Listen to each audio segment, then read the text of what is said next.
punta tayo ng Liwasang Bonifacio. Andun po si Erlo Bringas. Erlo, binabaha ba kayo dyan? Baha ng tao, baha ng ulan. Ako Kuya Jen, binabaha ng tao ngayon itong Liwasang Bonifacio sa dami ng mga dumalo ngayon para dito sa rally kontra korupsyon na inorganisa mismo ng United People's Initiative. Nakausap natin kanina si retired General Romeo Poquis, silang nag-organize itong aktibidad.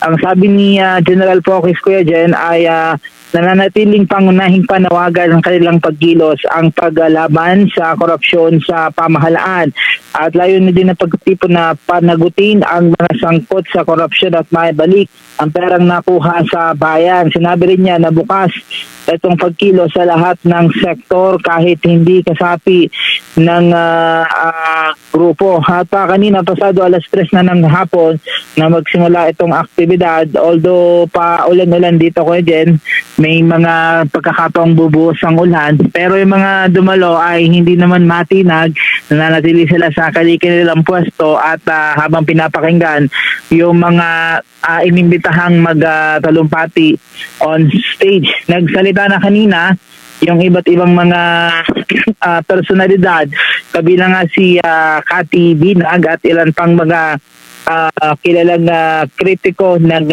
BBM administration at tungkol nga sa patuloy na nagkaganap na korupsyon sa ating bansa. At habang gumagabi ko dyan ay patuloy yung pagdating ng ating mga kababayan dito sa Liwasang Bonifacio para makisa dito sa ginagawang rally. At ayon pa kay General Poquis, posibleng masundan pa nga itong rally na ito sa mga susunod na araw hanggat hindi na susolusyonan yung nangyaring korupsyon sa pamahalaan. Yan muna ang latest. Balik sa inyo, Kuya Jen. Sa mga sandaling ito, ano na sitwasyon dyan?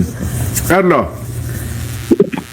Ako Jen, overflowing na yung tao no hanggang doon sa may kalsada, pero kinokontrol naman kaagad ng Manila Traffic and Transport and Bureau yung daloy ng sasakyan, kaya hindi naman siya nagsasanhi ng daloy ng trapiko. At visible naman sa other side nitong Liwasang Bonifacio yung mga tauhan ng Manila Police District para magbigay matiyak ng seguridad ng mga dumadalo ngayon dito sa pagtitipon na ito. At medyo maambon-ambon ko dyan, pero yung mga dumadalo ay may mga kanya-kanyang dalang mga pananggala sa ulan.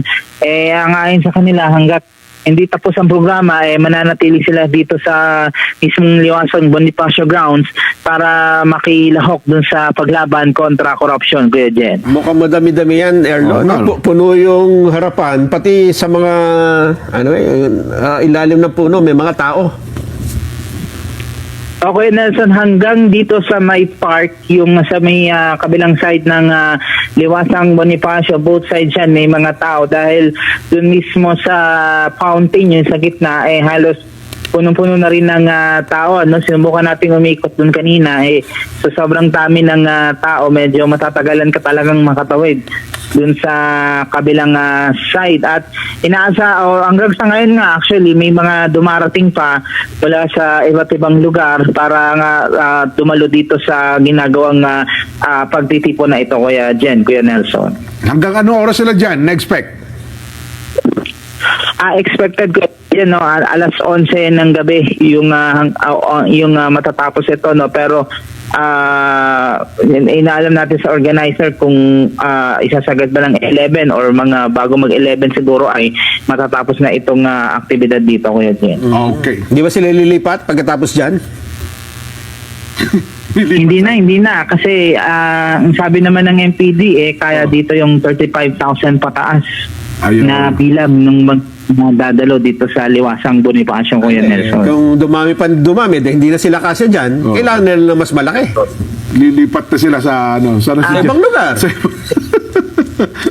Stay put. I-open yung ibang Freedom Park, yun naman ang sabi. So kung di magkasya rito, bukas pa yung ibang Freedom Park dito sa Manila para doon namang mag-extend nung programa ko yan. So, Okay. Eh, balita ko, araw-araw yan eh. Hanggang bagong taon eh.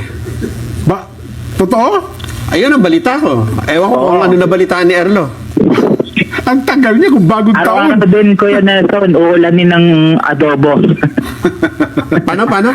Oo. Hanggang? Araw-araw uulanin ng adobo. Adobong manok, adobong baboy. Sige. Baon ng mga dumalo. Baka Wala tayong hanggang sa magagawa kung masama ang loob ng mga kababayan natin eh. No? Baka hanggang sa huli, Oo. adobong sitaw na lang yan pag nagkataon. Gustong maglabas ng sama ng loob eh. Oo. Wala tayong magagawa kung araw-araw nilang gawin yan, di ba? Oo. Oo, kasi sabi naman ni Mayor Isko Moreno, welcome naman yung mga gustong magpahayag ng kanilang hinaing dito sa Liwasang Bonifacio, no? Kaya Nelson, kaya expect natin baka susunod na araw doon ulit dito na mag-rally din, Kuya Nelson. Sige. Dito ba sa ibang lugar para masaya? Kailangan pa ng permit, Kuya Jen eh. Kailangan ba ng permit yun? Di na. Kaya pwede naman wala. Kasi dito, walang permit eh. So, Freedom Park, sabi nga ni Mayor Freedom Isko, Park. hindi na kailangan ng permit. Kaya okay lang daw na mag-programa sila dito sa Ayun. sa Liwasan. Ayan. Okay, Sige. ingat kayo dyan, Erlo. Thank you, ha? Erlo. Oo.